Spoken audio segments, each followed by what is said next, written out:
In continuation of my all-time Overwatch League series here at the end of an era, I'm going to talk about my favorite player ever to play for every single franchise. This is an entire league retrospective. Every single season was put into mind when making this video, and I'm going to give you one player that I seriously enjoyed playing at one point or another. It doesn't necessarily mean they're the best player to ever be on that franchise, or even one that's all that relevant, just people that I enjoyed watching and or felt attached to for their personality. This is just my opinion, everybody's going to think differently, so feel free to leave a list of your own down in the comments below. I'd love to know who you enjoyed watching throughout the years. Anyway, let's just dive straight into this, and first up in alphabetical order, the Atlanta Reign. There's a whole bunch of amazing players that have suited up for Atlanta, but I'm gonna go with Fielder.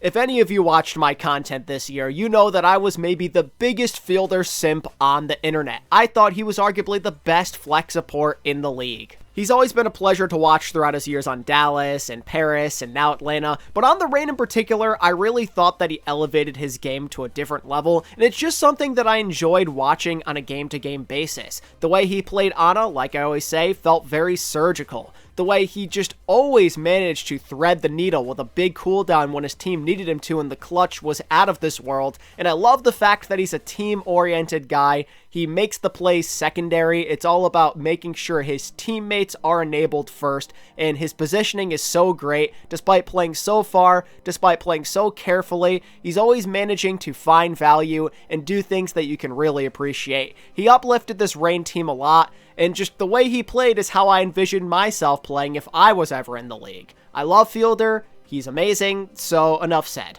Moving on to the Boston Uprising, we're sticking in 2023. This time I'm going with Twilight. I think that Twilight really enhanced my viewership experience for Boston. They were a really good team overall. They had a lot of exciting names that you wanted to cheer for.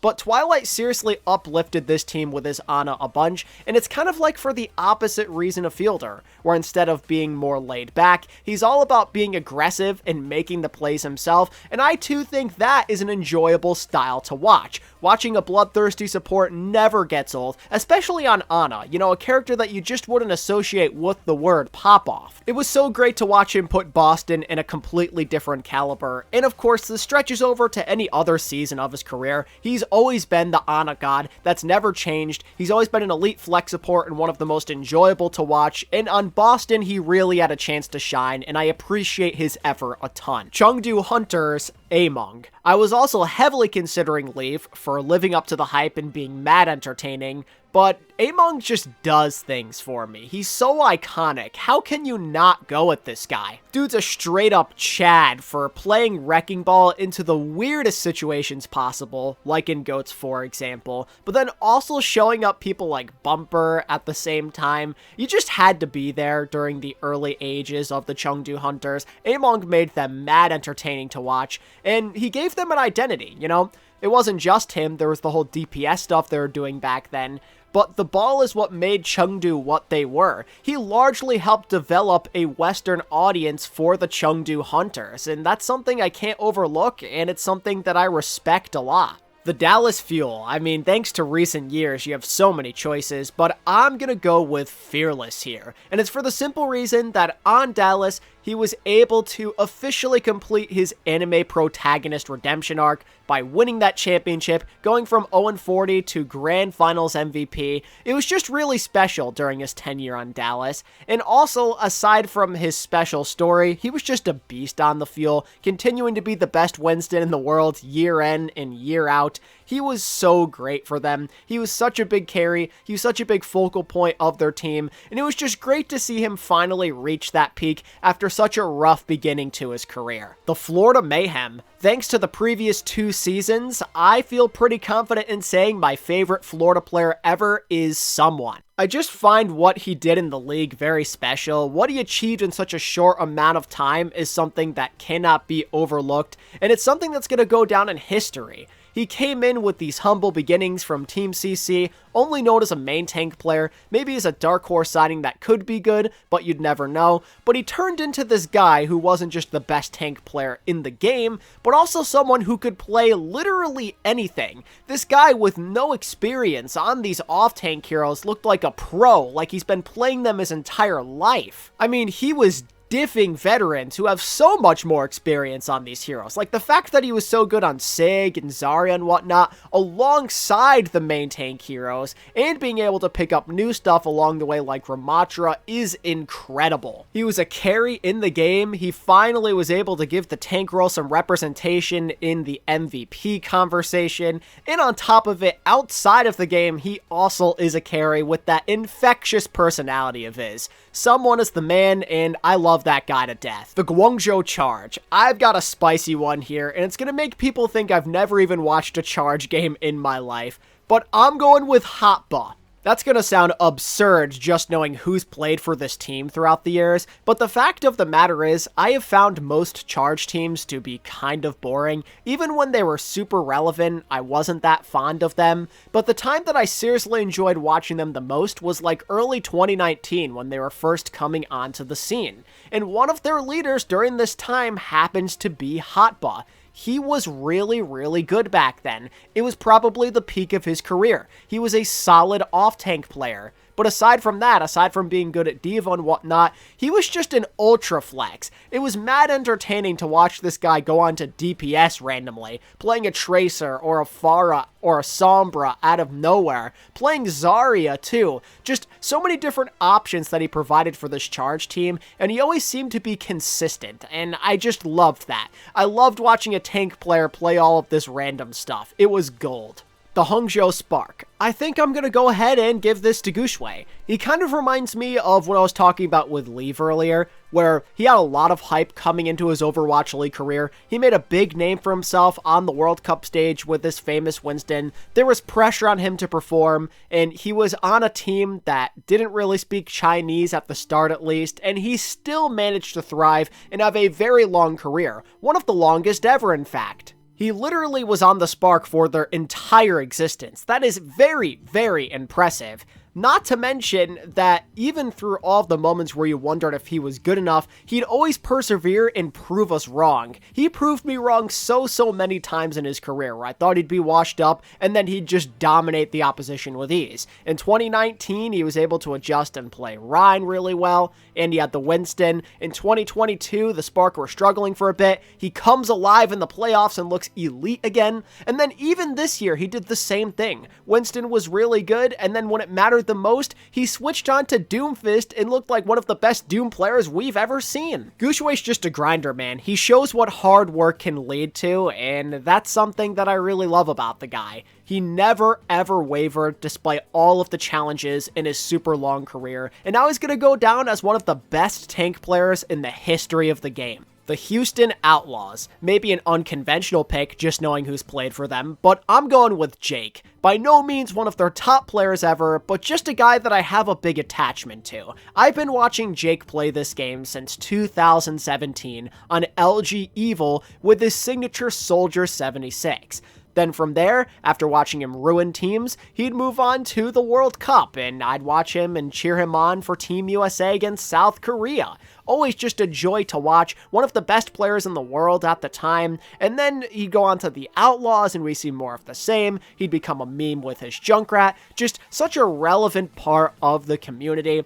And on top of it, despite his career maybe not being that impressive in the Overwatch League, he was still just a great guy. Someone that you'd want to cheer for, a very positive force in this community who'd take on so many different roles just to show his passion for this game. Be it casting, being on the desk, being a coach, Jake did a little bit of everything. I just love the fact that he would stick around for so long and be such a positive part of what makes this community so special. Moving on to the London Spitfire, all of the modern day London fans won't be very happy with me, but I gotta give this one to my guy Prophet. Profit is what made London so legendary for me, and that's always what I'm gonna think of when London comes to mind when anybody talks about them. All of the stuff going on with the current day is irrelevant compared to what this guy was doing back in 2018, winning them championships, being the best player in the world. Profit was just so epic to watch back then. If you were around for 2018, then you know. He played such a crucial part in making London such a successful team. You think back to Stage 1 when they pulled off that comeback against NYXL. He was at the forefront of it by flexing onto a bunch of different heroes. And then later that season, after struggling, they come alive in the playoffs, and once again he's able to show just how skilled he is and how he's able to pick up heroes so quickly by learning Pharah, getting good on her, and then being the best Hangzhou in the game in the new Hangzhou meta at the time. Just inspirational performances all around. And when I think about some of the biggest moments, not just for London's history, but in Overwatch League history, a bunch of Profit plays come to mind from his London years. Profit just has his fingerprints all over this game's history, and some of the stuff he was doing was so inspirational, and I could never ever forget about it. The LA Gladiators. I couldn't possibly think of another guy I could go with aside from Shu. Shu is what made the Glad so fun for me in 2021 and 2022, arguably the peak of his career. Just some of the stuff he was doing back then was absolutely absurd. Watching him rise to relevance as the best BAP player to ever do it, and making those huge solo carry plays happen against the Shock and the Chengdu Hunters, it was just such a great time. You really had to be there to understand how he was kind of able to continue on that trend, that legacy of elite flex support play, the passing of the torch, so to speak. Shu in his prime was a nightmare for this Gladiators team. Just consistency all around and one of the best playmaking supports to ever do it. The LA Valiant. Anyone who knows me straight up realizes this just goes to agilities. He is my favorite player in the history of professional Overwatch on my former favorite team ever. I watched him all the way back in the day on 2017, Immortals, my first love in professional Overwatch. He really stood out to me on Genji and Hog, and then the rest is kind of history. He joins the 2018 Valiant, he ends up being a special Genji and Pharah player. I watched him grow a ton as a professional. He just did so much for the Valiant, my favorite team ever, that Season 1 team. It was just a dream to watch that happen, and I'd do anything to have that back again. Next up, the NYXL. There's a lot of classics that have put on an NYXL uniform, but amongst them, my favorite has to be Sabiobi. SBB gives me a lot of great memories from Season 1, which was my favorite season, just for a reminder. And his Tracer was just so inspirational during this time. Tracer play has evolved a lot since then, but back then he was doing things that nobody else could, even outplaying Striker and being the proclaimed best Tracer in the world. And along with that, I just appreciate him being a leader in all facets. From an in-game perspective, he always seemed to show up when his team desperately needed a hero play to happen. That's why I liked to refer to him as Captain Clutch back then. As the team captain, when they felt lost, it was usually on him to do something crazy to get them back in the game. A very underrated and underappreciated player, both from the DPS department and in general when it comes to the clutch. And it's not just the in-game stuff that I really appreciated about the guy. He was also just a fantastic person to be around. Someone who knew how to lead a team. He was always right there for his guys to give them words of encouragement, to lift them up when they're down, to hype them up when they did something good. You could see this guy getting up out of his chair, high-fiving down the line, getting everybody super pumped in their seats. Just a really wholesome, loving person that you just can't help but root for. The San Francisco Shock. Maybe one of the hardest ones considering how deep their team is in their history, but I'm going to go ahead and say my favorite player, at least right now because it switches a lot, is Choi Hyobin. He was just really fun to watch. Choi is one of the most clutch players in the history of the Overwatch League. No matter the result, whether the Shock were winning or losing a huge game, Choi made sure to show up and give them a fighting chance. You think about how he was able to help bring home 2 championships by sealing a deal with some great Sigma play, or the innovative Diva play during the GOATS era, giving the Vancouver Titans all they could have, both in a winning and a losing effort. It's just moment after moment like this that really helps you appreciate and miss what Choi Hyobin brought to the Overwatch League. Just a fierce competitor through and through. Maybe maybe the best tank player of all time in some people's eyes, and genuinely one of the most consistent careers that you'll ever cross. Sticking with the theme of shock tank players, for the Seoul Dynasty, I'm picking Smurf. Maybe not a super long tenure compared to some of their other legendary players, but what Smurf did in Season 5 was very special, and I found it really enjoyable to watch. I appreciate how he was able to still be a top tank player in the game despite changing teams, and I love that he made the most of this opportunity. No longer sharing the spotlight with Choi or Super, he came to the Dynasty as the only tank and he thrived. He was able to pick up a lot of heroes that he wasn't that used to in a short amount of time, kind of like what we saw someone do. It's like the same exact thing, where it felt like he was really good on most things that he touched. He ended up being a leader on a different team, still being wildly successful, showing that it wasn't just the system. Smurf proved a lot that year as one of the best players in the game and one of the GOAT tank players. And let's not forget that he helped deliver the one thing the Dynasty could never seem to get: a first place in a major tournament. He was able to help uplift the curse thanks to his level of play. And on top of it, he's just a great guy. Super wholesome, always very positive, and on top of it, hilarious. His antics with the other shock tank players and people like Space, amongst others, is some of the funniest stream content I've ever seen. Smurf is a legend, and I will love this guy forever. Next up, the Seoul Infernal / Philly Fusion. I want to give an honorable mention to the late great Alarm. He had such an incredible career, but my favorite player for the Philly Fusion has always been Carpe, literally since day one. What he did in my fondest memories of the league in Season 1 is something I just can't forget about, willing that Fusion team to win after win after win, just giving them so much more upside than they realistically should have had. I think back to the number of upsets that he helped create in Season 1, and the improbable Widowmaker plays, like that one against Boston, for example, or even later on in 2020 when he was doing those Widow swaps against like the Justice and other teams. Just always the hero this Fusion team needed for like a good 3 to 4 years. And what I appreciate is no matter how many times he got knocked down with these shortcomings and these second place chokes, he'd always come back and continue to fight and stay motivated to finally reach the top. Carpe made the Fusion what they are, and it's because of him that I always wanted to root for them and see them find success. For the Shanghai Dragons, I'm going with Void. I seriously became a fan of his once he came to Shanghai and started putting up so many dominant, all-time great performances year after year after year with no drop-off whatsoever. It might be the most consistent 3-year tenure of any player's career I have ever seen. It was just non-stop with him, seemingly being everywhere at once when it just didn't feel possible. I never felt the drop-off, be it on the Junker Queen or Sigma or Diva. It did not matter. He was just an inspiration to watch through and through. This especially goes for his Diva. He probably has my favorite Diva ever, with how he could do so much for his team, have so many contributions in the kill feed, but then have such a tiny, minuscule death rate.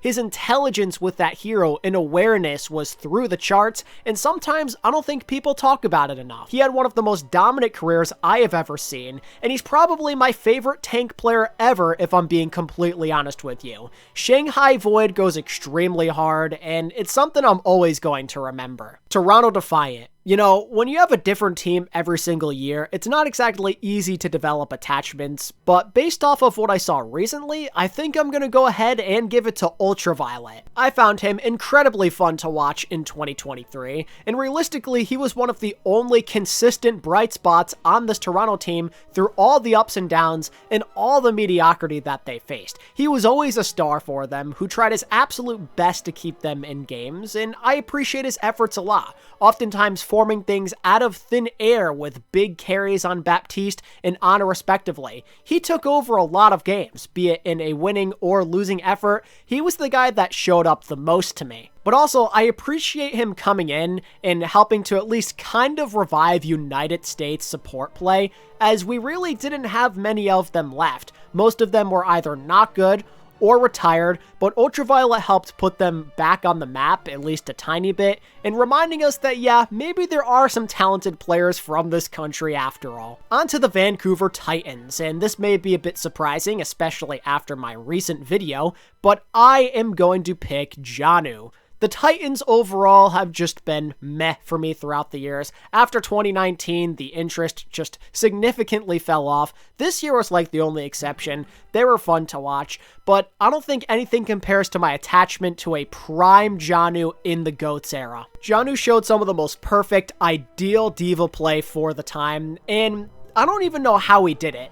I don't know how he managed to be in the MVP conversation that year, despite being on triple duty essentially by trying to protect a feeding main tank at all cost and bumper, then also protecting his aggressive backline, and finding time in between to make big plays of his own by eating a grav here or getting a big triple kill bomb there. Janu just perfectly managed so many responsibilities at once, and I think that's something that people need to talk about more. Janu was an amazing diva player in GOATS. He didn't do too much after that outside of like Roadhog. He wasn't that good on a bunch of heroes, and his career was very short-lived, but Janu in the GOATS era was something special. Next up, the Vegas Eternal, and for me this one's just gotta be Sparkle. Sparkle did something special for this team in 2020. He put them on the map for the first and, I'd argue, only time with his signature Genji play, dominating in that really good Genji meta, being amazing in the Summer Showdown and the Countdown Cup, putting the Eternal on a massive win streak,